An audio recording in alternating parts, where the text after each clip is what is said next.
Hi everyone, Radhe Radhe. So a couple weeks ago for Govardhan Puja, I visited the temple and there was a wonderful story which I promised that I would have shared with you guys. So I'm finally getting to do that. Do you know that the Govardhan Mountain played a significant role in both the Ramayana and the Mahabharata? Well, it means that the Govardhan Mountain was actually significant in both the Treta Yuga and the Dwapar Yuga. In order for Sri Ram to rescue Sita, he had to get a bridge constructed so that he could move from India to Lanka. Now, in the construction process, Hanuman decided that he can expedite the whole construction by having a mountain placed in the ocean. And this was planned, and the mountain identified was actually the Govardhan Mountain.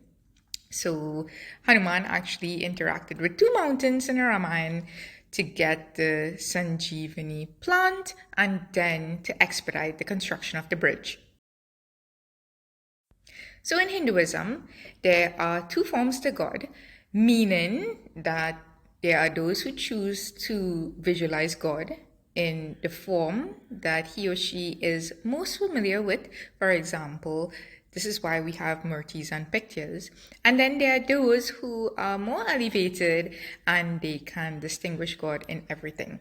So I'm saying this because in terms of Hanuman interacting with the Govardhan Hill, it's an example of a mountain being an inanimate object, but it does possess some sort of being or soul.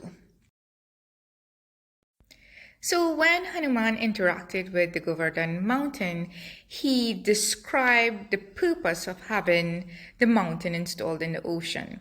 And the Govardhan mountain was more than delighted to play a role in serving the Lord.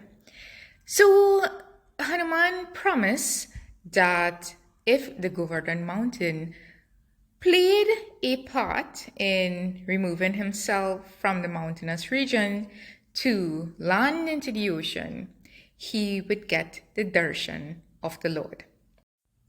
Now, while Hanuman was traversing with the Govardhan mountain, he was told that Lord Rama said, "Drop everything right now. All you people in the army, drop everything. Come here, assemble." And here is where Hanuman had a dilemma. He supports and loves the Lord with all his heart, so he was in a bit of a confused state. He didn't know if he should oblige to the Lord or break his promise to the Govardhan Mountain, because he did say to the Govardhan Mountain that the mountain would receive the darshan of the Lord. And this is where the lesson which the Pandit elaborated on comes to play. There are three types of promises. One, a healthy promise. Two, an unhealthy promise. And three, a criminal promise.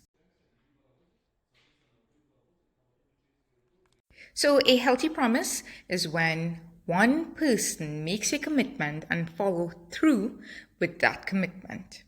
An unhealthy promise is when one makes a commitment, however, there is a bit of hesitation to really go through. So, have you ever been in a position where you say to your friend, "Yes, I'll be there," and then 1 hour before you call and say, "Well, something is up, so I wouldn't be able to come"? That's an unhealthy promise. And then there is a criminal promise. And what's that? A criminal promise is when an individual essentially lies with intent and makes a sort of commitment where he or she, in the back of his or her mind, knows that they have zero intent of ever following through. So, what was Hanuman supposed to do? Should he follow the Lord or break his promise to the Govardhan mountain? Well, the Lord intervened and he said, "Hanuman, you need to drop what you're doing and let's really get our army moving from India to Lanka and cross this bridge.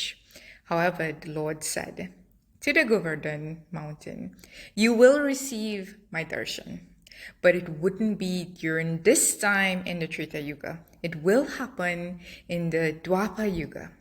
And it did happen in the Dwapar Yuga.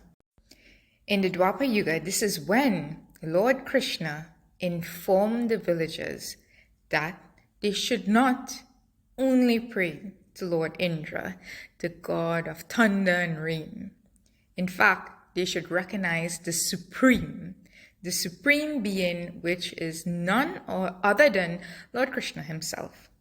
And when the wrath of Lord Indra was bestowed onto the people, Lord Krishna intervened and he lifted the Govardhan Mountain for 7 days and 7 nights and protected the villagers.